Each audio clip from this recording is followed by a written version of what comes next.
তো হ্যালো বন্ধুরা, আজকে চলে এসেছি গুপ্ত বৃন্দাবন। এই গুপ্ত বৃন্দাবনটা কোথায় তোমাদেরকে সব জানিয়ে দিচ্ছি। এই গুপ্ত বৃন্দাবন হলো উত্তর দিনাজপুর রায়গঞ্জের হেমতাবাদ থানার 1 নম্বর চৈনগর অঞ্চলে অবস্থিত হারিপুকুর নামে এই জায়গায় আছে। এটা হচ্ছে গুপ্ত বৃন্দাবন। এই বৃন্দাবনে প্রায় 4-5 বছর হলো উদ্বোধন হওয়ার। তো আমি এখানে প্রথম আসলাম ভিডিও বানাতে আজকে। তো অনেকের মুখে শুনেছি যে গুপ্ত বৃন্দাবন খুব সুন্দর যে একটা জায়গা। তো ঠিক আছে, তো আমি ভাবলাম যে আজকে যাই ভিডিও বানাতে। কয়েকজন বন্ধুকে নিয়ে গেলাম, আমার ভাইকে নিয়ে গেলাম। তো 3 জনে গেলাম আমরা ভিডিও বানাইতে। তো এসে দেখলাম তো খুব সুন্দর লাগলো, ভালোই লাগলো তো জায়গাটা। তো আমি জীবনের প্রথম আসলাম। অনেকে বিশ্বাস করবে না যে পাশেই বাড়ি তবু যায় না, তো কারণ বশত যেতে পারি না। হ্যাঁ, তো আজকে এসলাম ভিডিও বানাতে।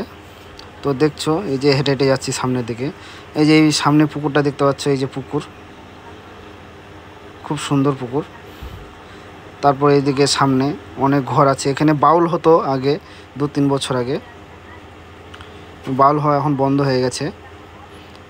এখন আগের থেকে সৌন্দর্যটা অনেক কম হয়ে গেছে এই জায়গাতে। এই যে সামনে এগিয়ে যাচ্ছি, এই যে সামনে ঘরগুলো দেখতে পাচ্ছ, এই ঘরগুলোতে ছিল খরগোশ এই জায়গাটাতে। এই যে ঘরটা দেখতে পাচ্ছ, এই ভাইটা বলছে যে এখনই বলবে যে এখানে খরগোশ ছিল আগে, তো ছিল না এখন তো খরগোশ নাই। আমি তো জানি না ভাই। তো সামনে এখন এগিয়ে যাচ্ছি, এদিকে মা কালীর মন্দির আছে। তো আগে প্রণাম করে নেব। এই যে মা কালীর মন্দির, তো এখন প্রণাম করে নেব। প্রণাম করার পরে তারপরে আমরা ভিডিও শ্যুটে যাব। তো এখন চলে যাচ্ছি প্রণাম করতে। হ্যাঁ, এই যে জুতো খুলে নিই। মা কালীকে প্রণাম করতে গেলে তো আগে জুতো খুলতে হয়, তাই না?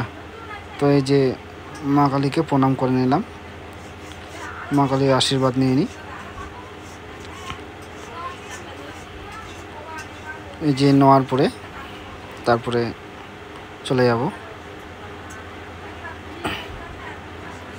এই যে মা কালীকে দেখে নাও, মা শ্মশান কালী। কিন্তু এই গুপ্ত বৃন্দাবনটা যে আছে, এটা কিন্তু একটা শ্মশান, আগে শ্মশানে পরিণত ছিল।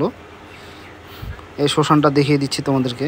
ভাইটাকে বলছি একটু জুম করে দেখিয়ে দিত ভাই। এই যে আমি সরে গেলাম। তো এই যে ভাইটাকে বলছি একটু জুম করে দেখিয়ে যে এই শ্মশানটা, এই যে পুকুর, এই শ্মশান, এই যে দেখতে পাচ্ছ। তো শ্মশান একদিকে আছে, হ্যাঁ, এক সাইডে। আর এদিকে তারপর এদিকে ঘরগুলোতে চলে আসলাম। যে আগে বাউল হতো, হ্যাঁ, এই বাউলের মানুষগুলো এই ঘরগুলোতে শুয়ে থাকতো। তো 2 দিন থেকে বাউল হতো। আর যা হয় সরকারি ঘর মানেই, সরকার থেকে হয়েছিল এই পার্ক গুপ্ত বৃন্দাবন। তো এখন আর সেই নেই। তারপরে এদিকে দেখে নাও, এই যে কুকুর হইতে সাবধান। এখন কুকুর থেকে বিড়ালও বসবাস করে না এই জায়গাতে, এই যে দেখতে পাচ্ছ। তারপরে এদিকে লিস্টগুলো দেখে নাও, যারা এর মধ্যে সামিল আছে এই পার্ক, এই গুপ্ত বৃন্দাবনের মধ্যে, এই যে তাদের নামগুলো।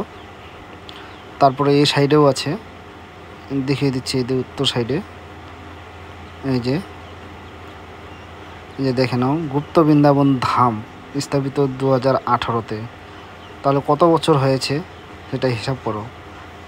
তো অনেক দিন থেকে বন্ধ আছে এই জায়গাটা। তো সরকারি জায়গায় মানে জানো 1-2 বছর ভালো চলবে, তারপরে বছর থেকে সব পড়ে থাকবে।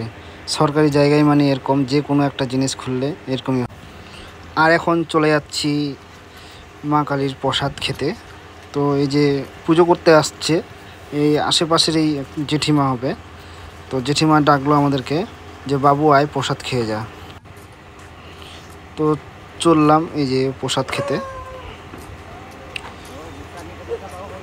এই যে জেঠিমাটা প্রসাদ সাজিয়ে রাখছে কাগজে করে। তো এখন আমরা সবাই মিলে প্রসাদ খেয়ে নেব, তারপরে আবার ভিডিও শ্যুট করব।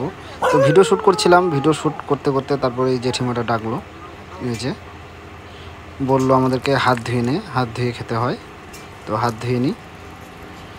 যে হাত ধোয়ার পরে যে আরও অনেক ছেলেপেলে আসছে তো প্রসাদ খেতে। তো দেখে নিই প্রসাদে কী কী আছে।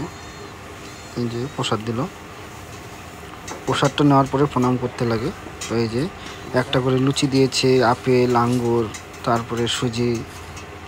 তো ভালোই লাগলো দেখে। তো এখন খাবো বসে। তো এখন চলে যাব। তো আরও অনেককে দিচ্ছে প্রসাদ। এই যে দেখে নাও আগে, এই যে মা কালী, মা শ্মশান কালী। তো আমাদের শ্মশান যে হিন্দুদের একটা যে আছে, যে শ্মশান হলেই শ্মশান কালী থাকে। তো এখন চলে যাচ্ছি, বসে প্রসাদ খাবো ছায়ার মধ্যে। অনেকক্ষণ থেকে নাচা কুদা করলাম। তো এই ভিডিওটা হচ্ছে ঈদের 2 দিন আগেকার। তো এখন বসে বসে প্রসাদ খাই দেখি। মা কালীর প্রসাদ আজকে আমাদের ভাগ্য খুব ভালো, এই যে পেয়েছি। ভিডিও বানাতে প্রথম আসছি। এখানে হচ্ছে গুপ্ত বৃন্দাবনে, দেখতে পাচ্ছ। দারুণ টেস্ট প্রসাদটা। এত এত যাওয়ার প্রসাদ আমার এখানে প্রসাদটা বেশি ভালো লাগলো।